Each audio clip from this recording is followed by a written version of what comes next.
haven't checked the weather yet, but I know it is the perfect day to chat about adult Jewish literature.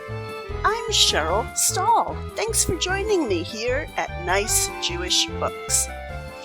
Welcome everyone to our gathering today. This panel discussion is part of both the AJL Presents series and the Nice Jewish Books podcast. The video will be archived with the other AJL Presents programs, and the audio will be posted as an episode of Nice Jewish Books, a podcast about Jewish literature for adults. This is another project of AJL, of which I am the host. I want to thank Constanze Kunst, who will be monitoring the chat for technical issues and for questions. And I will begin by introducing our three amazing panelists. Yermiyahu Ahron Taub is a poet, writer, and Yiddish literary translator. He's the author of 2 books of fiction, Beloved Comrades, a novel and stories, and Prodigal Children in the House of God, stories, and 6 volumes of poetry, including A Mouse Among Tottering Skyscrapers, selected Yiddish poems. Yermiyahu's most recent translation from Yiddish is Dina, an autobiographical novel by Ida Maza. Please visit his website at yataub.net.wordpress.com. Mindy Liberman is the translator of Falik and His House, a novella by Jacob Dinesen, published by Jewish Storyteller Press. She has translated articles and other material relating to Dinesen, as well as poems by Miriam Ulanover. Her translation of Dinesen's story, A Foolish Child, is scheduled to appear in the next issue of In Geweib. Mindy grew up in Montreal and was a librarian at the Glendale Public Library, California, for many years. And Ellen Cassedy is the translator from Yiddish of On the Landing, stories by Ayenta Mash, which she worked on in the Yiddish Book Center's Translation Fellowship Program, and the co-translator with Yermiyahu Ahron Taub of Oedipus in Brooklyn and Other Stories by Bluma Lempel. She is the author of We Are Here, Memories of a Lithuanian Holocaust, and Working 9 to 5, A Women's Movement, a Labor Union, and the Iconic Movie. Her awards include the Grub Street National Book Prize for Nonfiction and the Leviant Memorial Prize from the Modern Language Association.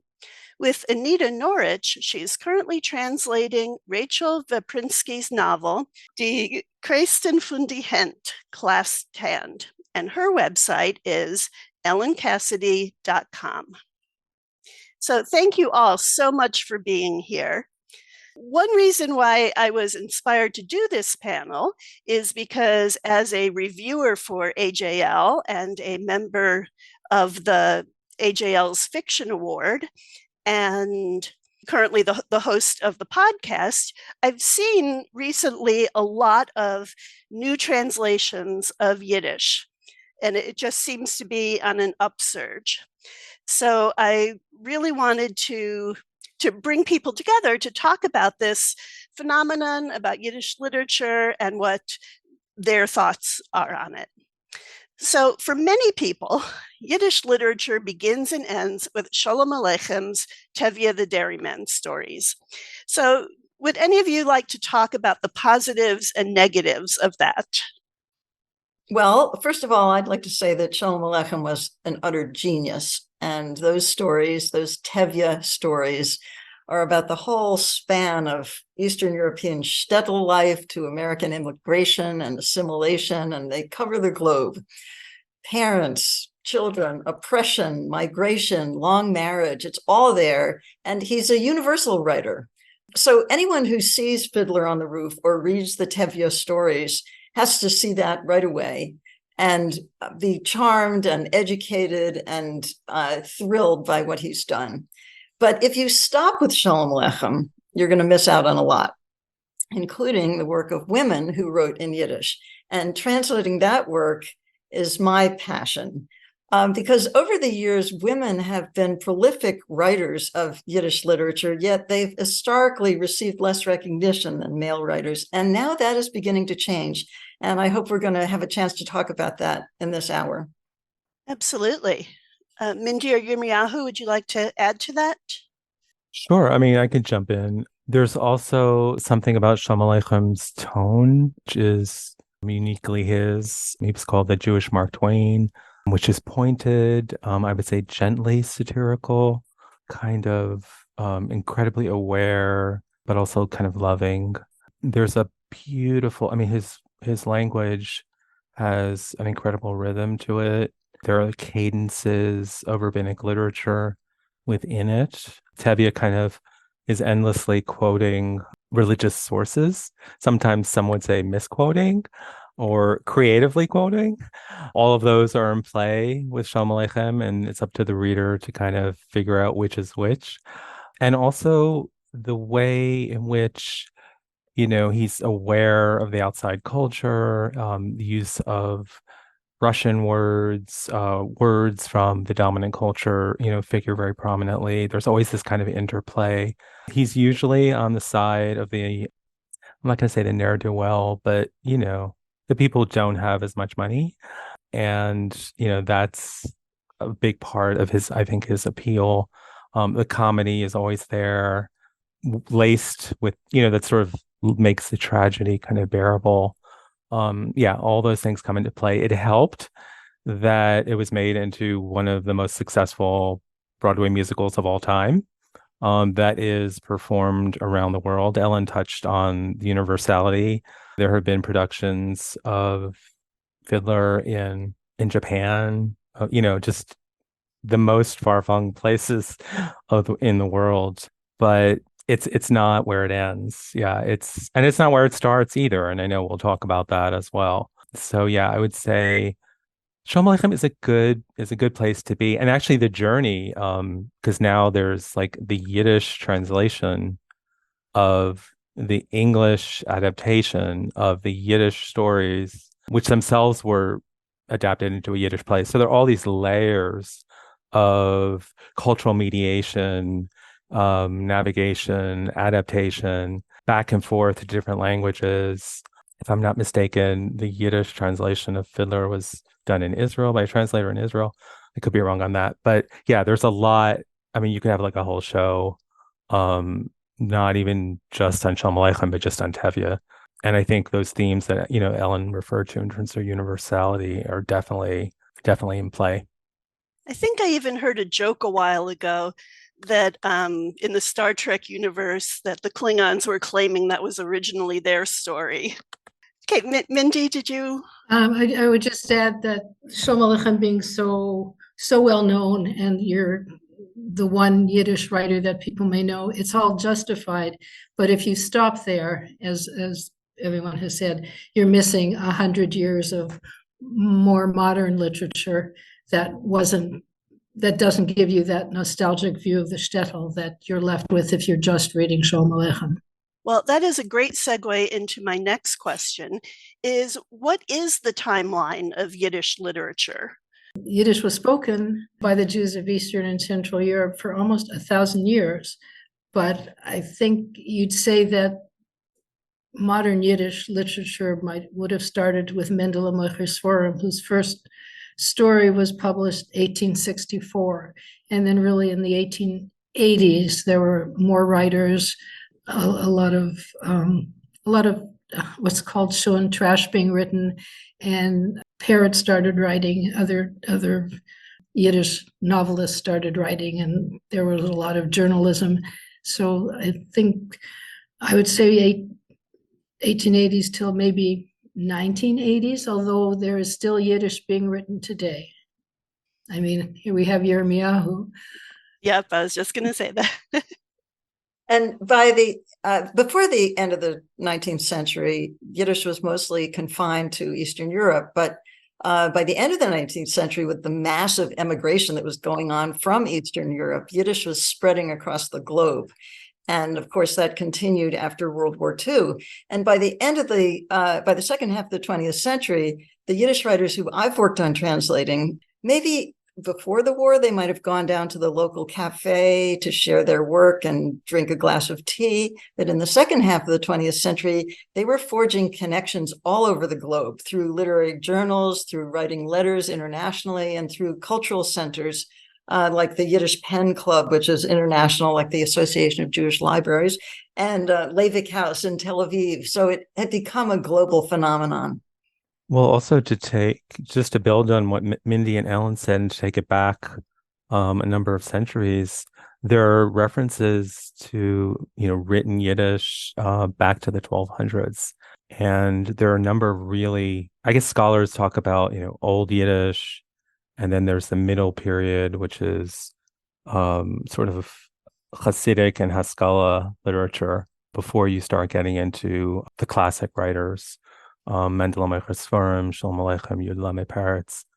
But, there was the Tzena, right, which is the classic compendium of its Chumash, its Haftorah, Chamesh Megillas, and possibly other things. Possibly, I believe Midrash also, all sort of creatively woven into this beautiful text, right, that is sort of talked about as being read, largely by women. But is a just foundational compendium of Jewish lore, and that comes out in I believe 1600. There's Glickl of Hamel, came out later in the 1600s, who wrote of Hamel in Germany, right, an incredible memoir, written by a very shrewd observer of the human condition. She was a businesswoman. She wrote about it's this incredible window into the way Jews lived then. There's the Bava Buch by Elia Bacher, who wrote about, I think it's the story of a beautiful woman a beautiful queen who wreaks revenge on the king. There's the Kibuch, which is the Book of Cows, which is a sort of a compendium of folk tales.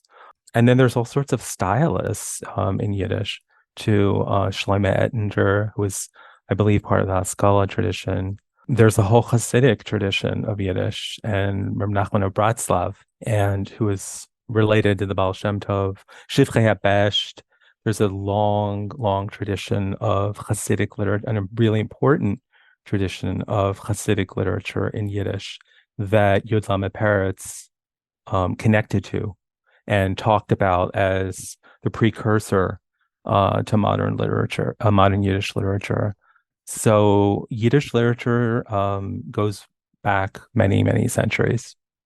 There's an expression in Yiddish, die goldene Kette, the golden chain, which refers to how Yiddish literature was passed on from one author to the next. And really, I think of it as one reader and one translator to the next. And that's something that I feel it's such a privilege to participate in, that golden chain, participate in extending that chain. And I think it's going to extend. I think as we've been seeing a real surge in interest in Yiddish literature, and I believe that's going to continue. Why?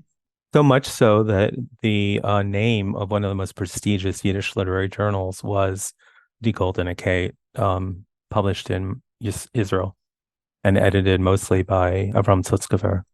Which ran until the 90s. I just wanted to clarify one thing. Yermiyahu, when you say Haskalah, that's Enlightenment literature? The Jewish Enlightenment, yeah. Okay, so you kind of all touched on this, but in addition to the timeline, I was going to ask about the geographic breadth of the Yiddish literature. So a lot of the people you've mentioned have been Central Europe or New York, but can you talk about other outposts? South America, South Africa, Australia, Canada, absolutely. Mexico. Soviet Union was a huge, huge area. Brazil, and even in the United States, places that you might not expect, like Berkeley, California, where Malka Heifetz Dussman wrote poetry. Los Angeles, where Chafer Paver, Gershon Einbinder wrote. There's Yiddish pretty much wherever there have been Jewish communities. So why do you think there is such a renewed interest in Yiddish literature now? Well, you're right. Yiddish literature has definitely moved into a whole new era, and there is a renewed interest. Of course, we have to recognize that there are many fewer Yiddish speakers and readers today than there used to be. On the eve of World War II, there were 13 million Yiddish speakers in the world. And today it's estimated that 600,000 people speak Yiddish. Now that's kind of a lot. The growing ultra-Orthodox community raises its children in Yiddish. And in recent years, there have been a number of really positive developments for Yiddish. 24 college campuses offer courses and programs in Yiddish. The Yiddish Book Center's Translation Fellowship Program, which Yermiyahu and I participated in, produces a batch of new translators every year. So today you've got dozens of translators working hard on literature by men and women. And I give a lot of credit to the founder of the Yiddish Book Center, Aaron Lansky. In the 1980s, he started this project as a young man of rescuing these mountains of Yiddish books that were being put out on the curb and shoveled into dumpsters by people who couldn't read those books. And the Yiddish Book Center has really turned that around. They rescued the books and they are rescuing the language itself. And it's an amazingly vibrant and long-lasting institution. And another leader of the Yiddish renewal I want to mention is Irena Klepfish. And in 1994, she wrote the introduction to an anthology called Found Treasures, short stories by women, translated from Yiddish by a collective of women working together. And Irena Klepfish has been dedicated ever since to the project of bringing the voices of women writers in Yiddish up from the deep, translating them, unsilencing these women, making them available to a whole new audience. And since she got the ball rolling, many people have been combing through microfiche and looking at old Yiddish periodicals and looking through card catalogs at the YIVO Institute for Jewish Research and coming up with tons of new material that has never been translated. And now it's beginning to be translated. You've got a multitude of translators working to bring that work to all of us. So Yiddish is not dead. As one scholar said once, Yiddish has been dying for 1,000 years. May it die for 1,000 more. Actually, Irena Klepfish, her translation of The Shorn Head by Fradl Stock appeared in the Tribe of Dinah, which came out in 1986. So she's been doing this for a really, really long time. She really is a kind of pioneer. We were organizing a conference to celebrate the 100th anniversary of the Jewish Labor Bund, and Irena Klepfish was on a keynote panel, I believe, or keynote conversation. And during those preparations, someone said, without Irena Klepfish, would we have heard of all these Yiddish women writers? Mm-hmm. So yeah, that was definitely a key moment. There are also Yiddish programs like all around the world now. So there's Tel Aviv, there's Vilnius, there's Warsaw, there's Weimar. I'm sure there are others that I'm missing, which are all part of this kind of Paris, which are all part of this kind of global Yiddish Renaissance, right? It's not just like one country. It really is like an international phenomenon. I think the renewed interest in Yiddish literature has to be situated within the renewed interest in Yiddish, period, right? And I think people are hungry and have been for a way of connecting to their Jewish identity, their Jewish roots, something beyond or next to or instead of whatever preposition you want to put in there, beyond the synagogue or maybe Israel or maybe the Holocaust. They want to know about the culture that was decimated in the Holocaust or that was lost, through assimilation. So it's been very much kind of on a larger kind of cultural psychic radar for a long time. There's the famous story when Henry Sapoznik, the famous klezmer revivalist, was learning, how to play down south, bluegrass licks. Someone asked him, why don't you play the ethnic music of the Jewish people? And that sort of got the whole sort of klezmer revival going. And, queer people have been a part of that. I'm thinking of the Klezmatics, and I remember Schweigen ist Heut, the Yiddish translation of Silence Equals Death, the ACT UP slogan, the AIDS Coalition to Unleash Power, was a really kind of formidable moment for me, when my sort of queer activism and Yiddish activism kind of came together in a kind of new and sort of breathtaking way. Joseph Lefwich was a key figure who brought Yiddish to English language readers. So there's a lot of translations of Yiddish in the Menorah Treasury that appeared in the Menorah magazine. I think this came out, I forget what year it came out, but anyway, it appeared in Menorah Journal for many years. So there's been an interest in Yiddish for a very long time. And I do think, we stand on our forebears. And again, back to the theme of Die Goldene Kate, right? The continuity. But I do think that Yiddish translation now, particularly because of the Yiddish Book Center, as Ellen said, is really it's just like a whole new level. I love that the librarian amongst us came prepared with a stack of books at his side.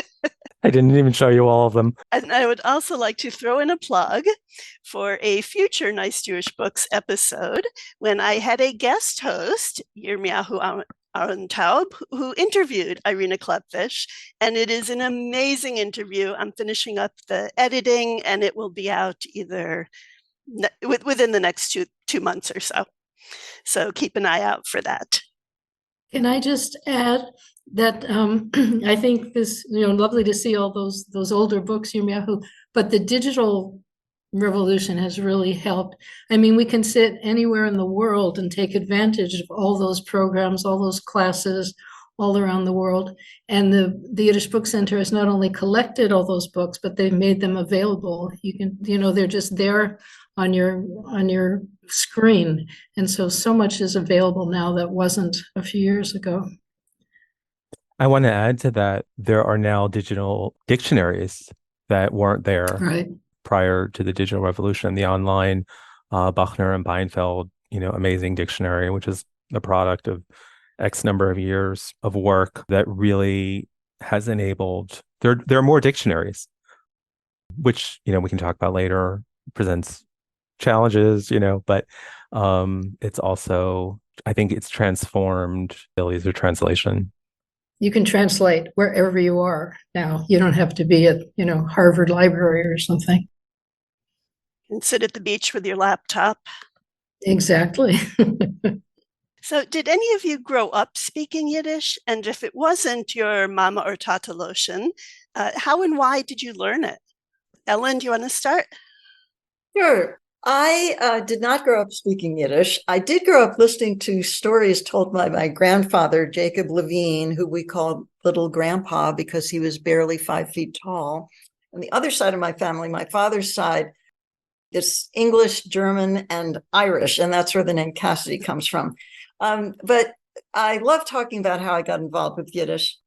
When my mother died rather young, I decided that I would study Yiddish as a memorial to her. Now, she wasn't fluent in Yiddish, but she used to sort of sprinkle a Yiddish word here and there into her conversation. And I saw studying Yiddish as a way to stay connected to her and to my grandfather and to all those people who came before. And also, as Yermiyahu said, as a way to find a place for myself in Jewish culture. When my mother was growing up in Brooklyn in the 1930s, she considered her Yiddish-speaking extended family members to be what was known in Yiddish as pitzelas, little crumbs, little nothings, and she didn't want anything to do with them. But I didn't feel that way. I wanted to know all about these people who were not kings and queens. They led everyday lives. They were full of everyday wisdom. And Yiddish was a way for me to get to know where I came from. And so I approached Yiddish in a spirit of real reverence. For me, Yiddish was a holy tongue. And early on, I went to my Yiddish teacher and I told him that I wanted to try my hand at translation, which might seem ridiculous because I had only been studying Yiddish for a matter of months. But in fact, it wasn't really that surprising because when I was growing up, we had an entire shelf of dictionaries in the dining room. And we could not get through a single meal without looking up some matter, very important matter of usage or spelling. And so hotchkeying with words, messing with words, fiddling with words really early became a real love of mine. And a big part of translation is working with the target language, in this case, English. And I love English. So I feel that that is a lot of what I bring to the translation table. Mindy, would you like to comment? I grew up in Montreal and went to Yiddish Volksschule, so I learned Yiddish starting in second grade, I think. I don't think I spoke it much, but I was reading it and understanding other people speaking. And I think I always wanted to do some translating. And then a few years ago decided I had a week without anything to do. And I decided I was going to enter the California Institute for Yiddish Culture and Language. SICL is the name of the organization. I was going to enter their poetry translation contest. So I looked it up and saw that there was going to be a contest. The deadline was like a few weeks later. And I thought, okay, I'm going to find a poet. I'm going to find a poem. I'm going to translate it. I'm going to send it in. So I managed to find a poem I liked. I had never heard of Ulanova before, but I really liked her work, Miriam Ulanova. Translated a poem, was all ready to send it in. And I think luckily discovered that the flyer I was looking at was from the previous year. It saved me a lot of humiliation, I think.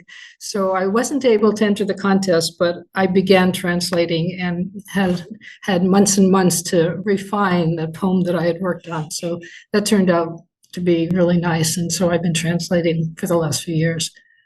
Yermiyahu?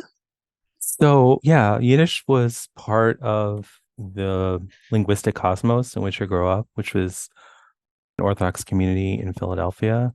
It was in the air, very much in the air. The teachers and the various staff of the yeshiva with which we were affiliated spoke Yiddish. So it's definitely in the mix, along with Hebrew, English, Aramaic, Yeshivish. So I knew a lot of words. I knew a lot of expressions, there were things floating around in my brain. And then actually my connection to secular Yiddish started when my friend Laura Levitt invited Irena Klefish to speak at Emory in the early 90s when I was then a graduate student. And hearing Irena read her poems, which incorporate Yiddish words, completely blew my mind. And then I was having lunch with Eric Goldstein, who was then an undergraduate and now is a professor of history at Emory. And he suggested that I go to the Uriel Weinreich program in Yiddish language, literature, and culture, which was then co-sponsored by Columbia. And I listened to Eric and I went to the program and it just completely blew my mind. I would say my world has never been the same since. I learned about figures I had never heard about. I had never heard of Shalom Aleichem, Mendel Machasvarim, Yud Lamed Peretz, ever. They were not in the realm of possibility for an ultra-Orthodox yeshiva education at that moment, at that time, or the decades before. And I think I've been like cramming, absorbing, etc. ever since. I would say more broadly, Yiddish has given me a kind of way of situating myself culturally, just as a Jew, as a, all my identities, as a translator, as a writer. It expands the sense of who I am. It connects me to my forebears in a different way. I realize that, many of the Yiddish writers whose work I admire have similar life trajectories that I did. Of course, very different cultural moments and contexts and countries, but the whole milieu of the yeshiva, the importance of the yeshiva, the importance of religious literature and Hebrew and the persistence of Hebrew, all of those things have enriched the lives of Yiddish writers for decades. Chaim Grada, one of the most famous among them. So yeah, I would say those are some of the ways that Yiddish has enriched my life and kind of connected me to that larger Goldene Cage, Goldene Pave, the golden peacock. Lots of goldenes, yeah. Goldene Traditie, the golden tradition of Yiddishkeit, broadly speaking. Yermiyahu, you mentioned Yeshivish. This is a language I've never heard of. There is a dictionary of Yeshivish, actually. I'm forgetting who the compiler is. Was that Sarah Ben-Or? So you've caught me. I know Sarah Ben-Or has written a lot about Jewish English. Has she also written about, I'm sure she's written about Yeshivish. I know she's done some. I don't know if she wrote a book. Yeah. There's definitely a dictionary of Yeshivish. And I'm pretty sure Sarah Ben-Or has written about it as a language. And it is?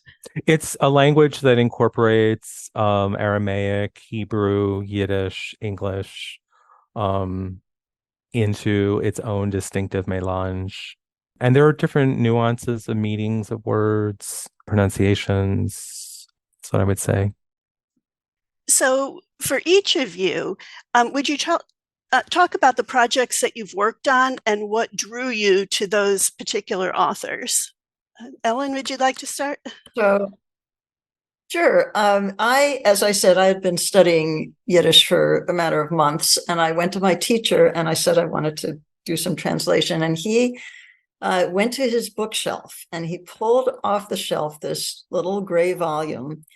And he showed me that it had been inscribed to him by the author, and that was Bluma Lempel, and her book, A Moment in Time, a moment of truth.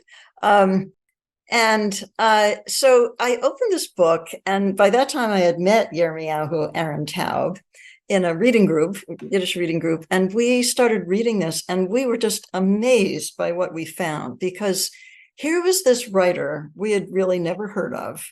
And the stories ranged from, a woman on an abortion table, a woman having an affair with her blind son, a woman who's posing as a Nazi mistress and actually being a spy, and all kinds of people, really taboo-breaking literature, poetic images, a rich imagination.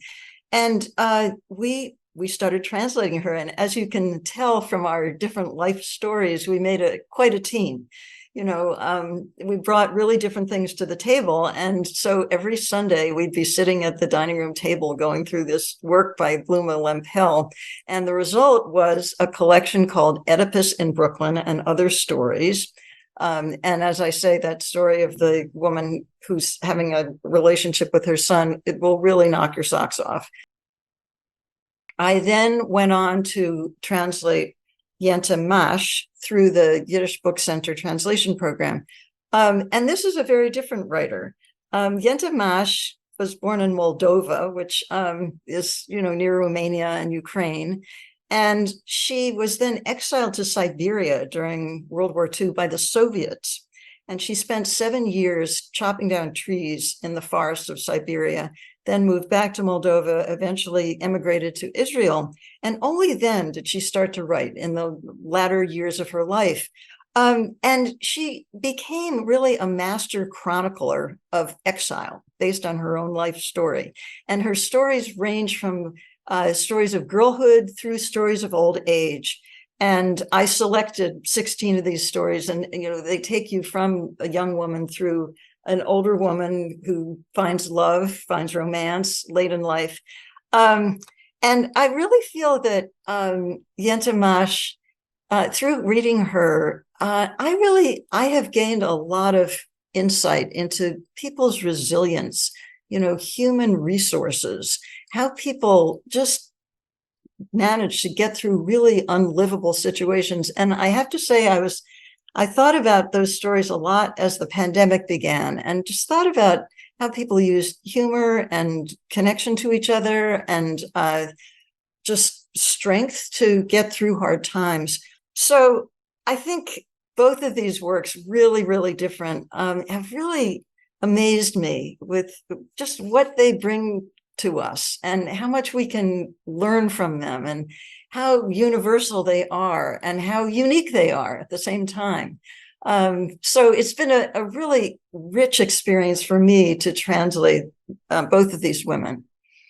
Wonderful. Mindy or Yermiyahu? Yermiyahu, do you want to follow that? Sure, I'm happy to. So I would say for me, translation is an act of love and it's an act of advocacy. It means that you are going to be spending 3 to 10 years with a voice, with a book. You had better love it. It had better be something that you really, really, really, really care about and believe that the world must read beyond Yiddish readers. And so that's the premise. That's where I start with. For me, it has to be a book that I emotionally connect with. It can't just be a book I necessarily just sort of admire intellectually from a scholarly perspective. I have to really like feel it in my bones, in my skin, in my organs, everywhere in my body. And that's where I start because it's going to be a struggle.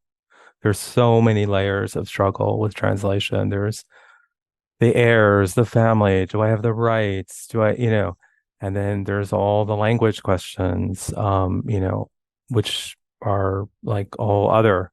I know we're going to talk about that later. That's always in play. So you really have to love it.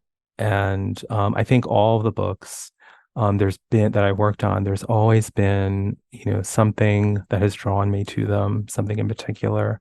Ellen has talked about Bluma Limpel, who really was, just an extraordinary figure. My next project was Rachmiel Bricks, who wrote really kind of vivid and rich. I translated his memoirs. He also wrote amazing sort of dark fiction about the Holocaust. And also I should say that I'm drawn to writers who I feel more people need to know about them. So I'm not necessarily going to do another translation of Shalom Aleichem, even something that hasn't been translated. I really want to cover writers that haven't been or have been very under-translated, shall we say, under or barely at all. The Bricks is an amazing chronicler of the Holocaust. I translated Triptych. I'd say the middle book, which is sort of pre the full horrors, is really incredible. The early days of the invasion of Poland are really sort of harrowing, as the news starts to tighten. And then he wrote about his experiences in internment camps in a kind of complicated manner, I would say, in which he presents himself often very unflatteringly, sort of unheroically, which really drew me to that text. Ida Maze, who wrote Dina, is an extraordinary, extraordinary artist, storyteller, poet. She was mostly known for her poetry, particularly for children. Anyway, I could talk for hours about Ida Maze, but Dina's a beautiful book. There's haunting descriptions of nature. It's the story of her youth, her childhood and youth. There are several scenes, particularly I would say several death scenes, which rival some of the greatest in all of literature. And I do think she is an amazing writer. And then some of the work I'm doing now, projects now from Alpern, who wrote Blessed Hands, Gebenchte Hand. That's coming out soon. It's another stylist that I kind of feel like this really deep emotional bond. She wrote about the sick, the marginalized. There's a story about lynching. There's a story about a man dying, kind of hovering between two worlds. That is just sort of mind blowing, literally mind blowing. Like sort of like as if you're on this kind of medical marijuana trip. It's really, really amazing. Over to you, Mindy. Thank you. I fell into translating Jacob Dinesen totally by accident. I went to a program in LA put on by Sickle, and it was about Jacob Dinesen, and the speaker was Scott Hilton Davis. And he just talked about this writer that I'd only vaguely heard of. It ended up, I had been to his burial place just by accident because he's buried next to Peretz and Szymanski in Warsaw, but otherwise I knew nothing about him. And Scott talked about Denison. He'd become interested in him because he was a good friend of Peretz's, and Scott had spent the previous 15 years having people translate Denison work and works about Denison because Scott himself doesn't read Yiddish. So a little light bulb went on in my head when I heard that. And I went up to him after the program and I said, do you have anything you need translated? And he said, well, no, I'm done with this. I'm finished with this project. But there's a story that I'm interested in. If you want to look at it, go ahead. So that turned out to be Follick, which was Follick and His House, which turned out to be 100 pages and not my idea of a story. But I looked at it and it was just charming. Follick and his wife, they're a little bit older. They lived in their home for a long time. It's absolutely falling apart. Their children, it's probably the end of the 19th century. Their children live in America, want them to come and live with them in America. They will send them money, but they will not send them money to fix the house. And poor Follick just can't face leaving his house and the village that he grew up in. And that's the story. So I started translating that and enjoyed that very much. And from then I ended up doing other writings about Denison, and those were interesting as well, totally different from doing novels, but from them, the language is interesting and you get to read about different people. I ended up reading a lot of descriptions in the newspaper from 1919 about Denison's death and all the people that he knew and all the people who came to the funeral. And it all turned out to be fascinating, the fiction and the nonfiction. So that's how I fell into that.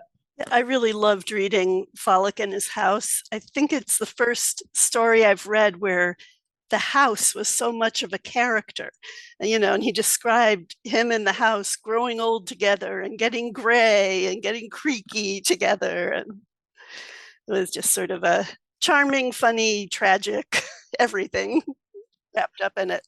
It is a lovely story. So I'll ask one more question and then I'll pause and see if other people have questions. Is there such thing as a Yiddish voice? So if someone picked up a work in translation and did not see on the title page, translated from Yiddish, could you tell? Oh, that's a good one. It depends in part on the translator, I think. There's a sort of a continuum of how much Yiddishness you keep in the text and how much you moved into the world of English land and focus on the content itself. So, one thing I want to say is that Yiddish is what's known as a fusion language. So it's a mixture of words of many different origins. It has a German base, but there's a big helping of Slavic and Hebrew words stirred into the pot, and it's written in the Hebrew alphabet. So this mix gives Yiddish a special richness and a capacity for irony and lightning fast changes of register. So guess what? English is another example of a fusion language. So English, like Yiddish, also has a great capacity for changing registers with many different choices available to us, from the more like earthy Anglo-Saxon words to the more elevated words of Latin and Romance origin. So in both English and Yiddish, you can lower your posterior onto a chair or plunk your butt down on a bench, or you can mix and match these registers high and low to really great effect. So I think that's something that, as a translator, I try to preserve that special Yiddishness, that special voice, and bring it into English. Great perspective. Yeah, I would say also Yiddish is a language where all of its writers knew other languages, or if not all, like, I don't know, 99% had some familiarity with other languages, which isn't, if you're reading, a contemporary American novelist, that is probably not the case. It may, there may be some who do know, but with Yiddish, they always have other languages, or nearly always. And so that brings, a whole set of challenges. And sometimes bringing the language of the dominant culture into the translation can be interesting, can be useful. It can be a point of entry or a point of frisson, kind of tension, that's kind of interesting for the reader. For example, writers of Yiddish will sometimes bring in the words of the dominant language when referring to non-Jewish things, like when the Russian state kind of intrudes, such as when they conduct an obelisk, a search without a warrant, I think, or I don't think they cared about warrants, the Tsarist state. So there are all sorts of words. And so then the translator has to decide, do you want to replicate or at least, let the English language reader know? There are Yiddish words for things like that. But usually the writer pointedly uses, or not usually, but often uses words from the dominant language in their original Yiddish text. So then the question becomes, do you want to replicate that in Yiddish or not? And that could be a sort of interesting, fun thing to think about. The prevalence of Hebrew and Hebraic texts and religious culture brings a whole sets of challenges. So are you going to say Shabbos? Are you going to say Shabbat? Are you going to say Sabbath? For an English language reader bring all kinds of questions into play. And then, whole verses, just concepts that are from the Hebrew or the Aramaic are a huge part of Yiddish. Less so, if the author is like multi-generation secular. But even then, some things kind of persist. So yeah, those are some things that come into play. It really just depends on where the book was written. For American Yiddish, there's a lot of English words. For Yiddish from South America, there's a lot of Spanish words. Yeah. Great, thanks. I always associate Yiddish with two things in particular: the religious language that comes in, and I find they come in even in modern Yiddish literature. I was translating something by Daniel Galai, who lives in Israel, and I don't think he's in any way Orthodox. He has a story about a nudist colony, and he'll have his characters say blessings or Baruch Hashem, thank God, just as part of ordinary conversation, because that's the culture that Yiddish writers have grown up with, as you say. And I find even in business letters, you'll find quotations from the Talmud or the Bible or just references to things that people with a traditional Jewish education knew at the time, and people may still throw that in. And then the other thing that I think Yiddish is so rich in is folk sayings and idioms. They're all so colorful, and there are so many of them in the writings. I think that's distinctive. Wonderful. Thank you all. Okay, I see a couple questions in the chat, one for Ellen especially. Looking at the writings of women in Yiddish, what shared perspectives on the relations between women and men, dynamics in families, interplay between single men and women have you found? I think the way I look at that question, so one way of putting that is, could you tell if you didn't know if something was written by a man or a woman? Could you? And this pertains to all literatures, and people are always asking this these days, or in the last, period of second wave feminism, people are always looking at things like that. What I've noticed is that, like the contrast between Solzhenitsyn's Gulag and Yenta Mash's stories about being in Siberia. You can read Solzhenitsyn and find out a lot of things about the Gulag, but if you want to know what it feels like to have a best girlfriend in Siberia, or you want to know about how the mothers always cut themselves the smallest slices of bread during these conditions of near starvation, Yenta Mash is who to go to. So I think I have been very thrilled by a level of intimacy and sort of down-to-earthness in her work. Now, let me say that Bluma Lempel, on the other hand, is not at all down to earth. She's like flying up in the cosmos, and you never know where you are. Do you have your feet on the ground, or are you flying up? She's got one story about the moon landing, and she's often like jumping from everyday life up into the world of the imagination and mysticism and Adam and Eve and just a really rich spiritualness. So I don't know if I can generalize about women writers, but those are some of the real treasures that I've found in women writers. Okay, and there was another question for Yermiyahu, if you would provide the list of books that you referenced earlier, and maybe we can post it when this episode gets posted. Sure. Happy to. Okay, great. Are there any other questions from the audience there? Okay, so a question in the chat. I'm not sure if that's from Constanza or if she's relaying it. It's really interesting to think about Yiddish in a colonial framework and the tension with or affinity to the dominant language and cultures. How do you work with this tension in your translations? I think the word colonial, I'd have to think more about that. And maybe we can talk offline about that. It's such a specific word. But in terms of dominant language and culture, yeah, I mean, I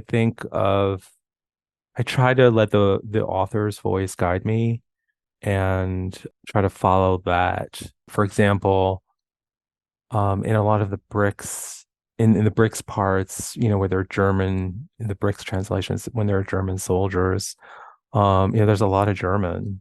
And I think Ellen, even in Blumenlampel, like there was some German in there. I think we kept it, if I'm not mistaken. I felt like it was important to him to convey, sort of Nazi German and kind of the role that played. And also it was a signifier, right? Because I think at one point he was kind of passing. He's riding either on this tram or this train, and he's kind of passing for a moment. And actually German knowledge was a signifier of Jewishness, right? Because it's so close to Yiddish. And so it could be really dangerous to show that you knew German. And so those linguistic questions come into play in a lot of in almost every translation I've done.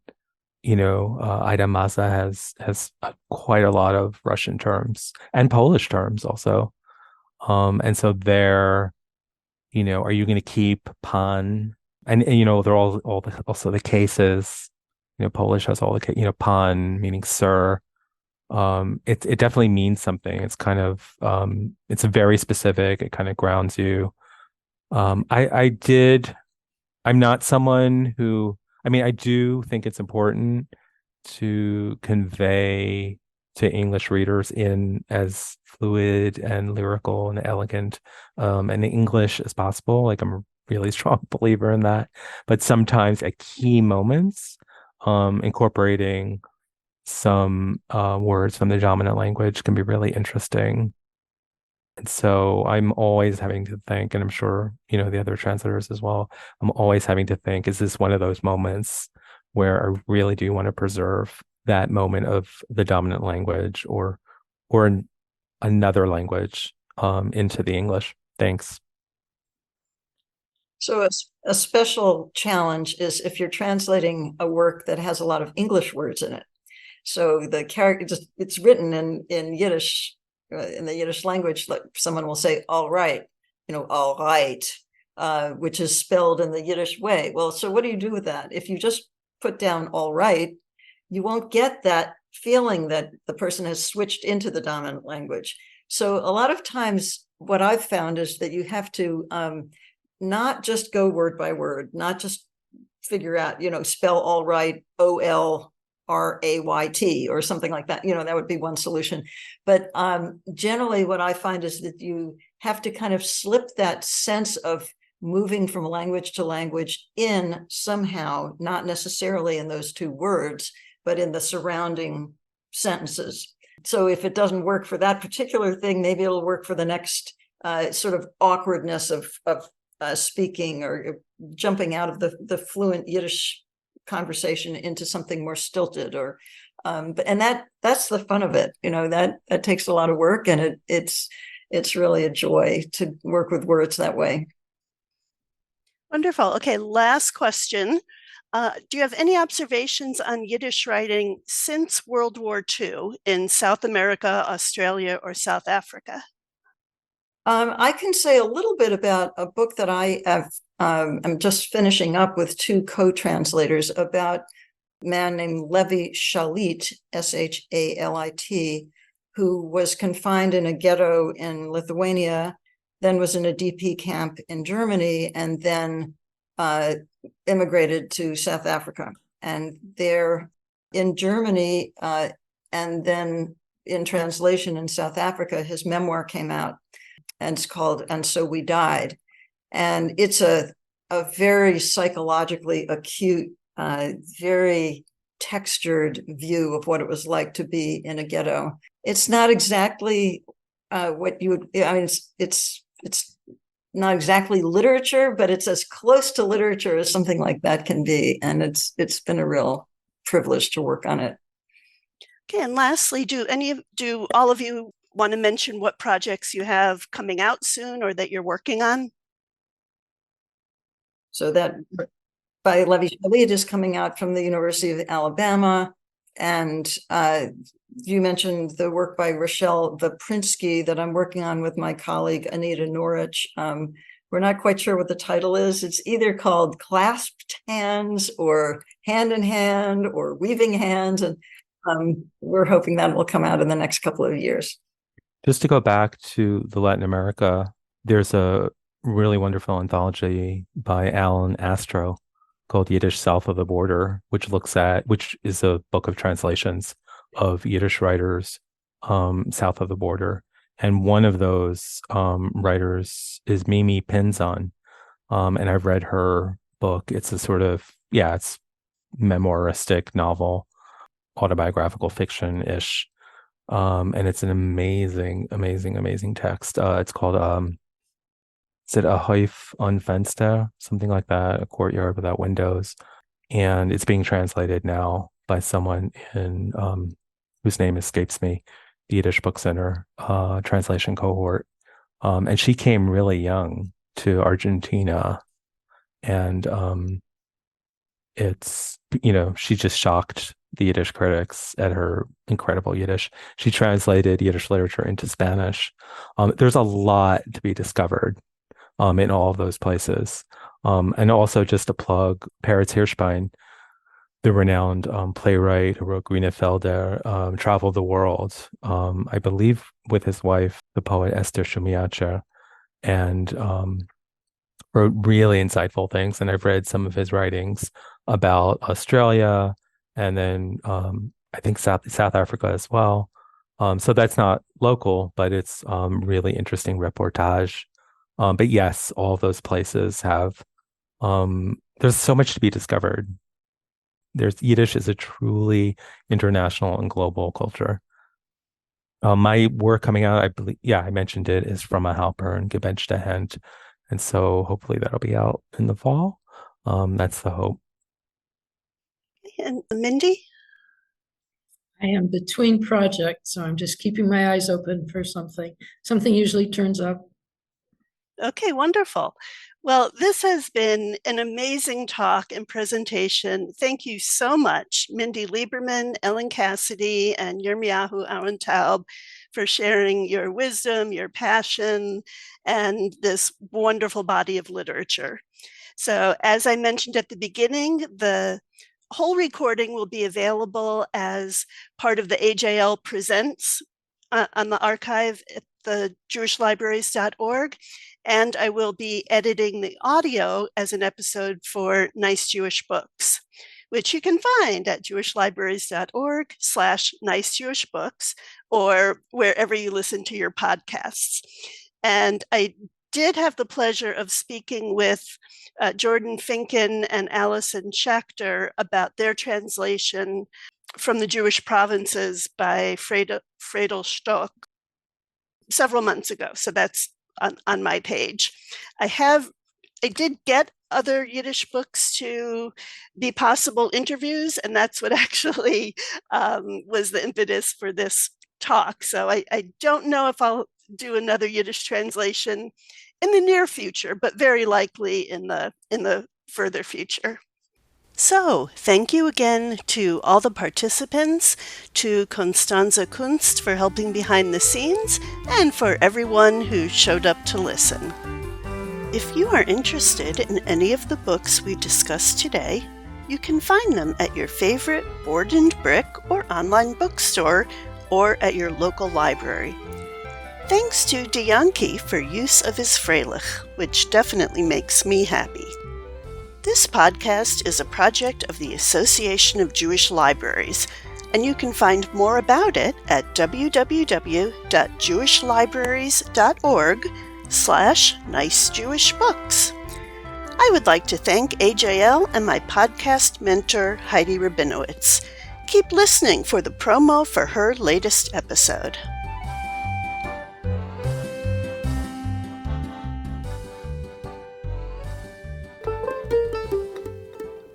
Hi, this is Alyssa Brent Weissman, author of Hanukkah Upside Down. I'll be joining you soon on the Book of Life podcast. I'd like to dedicate my episode to everyone who lives too far away from family to celebrate every holiday in person, but still finds ways to celebrate together.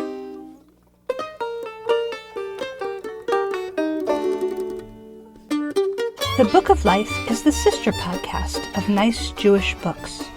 I'm your host, Heidi Rabinowitz, and I podcast about Jewish Kidlit. Join me to hear my December 2023 conversation with Alyssa Brent Weissman about Hanukkah Upside Down.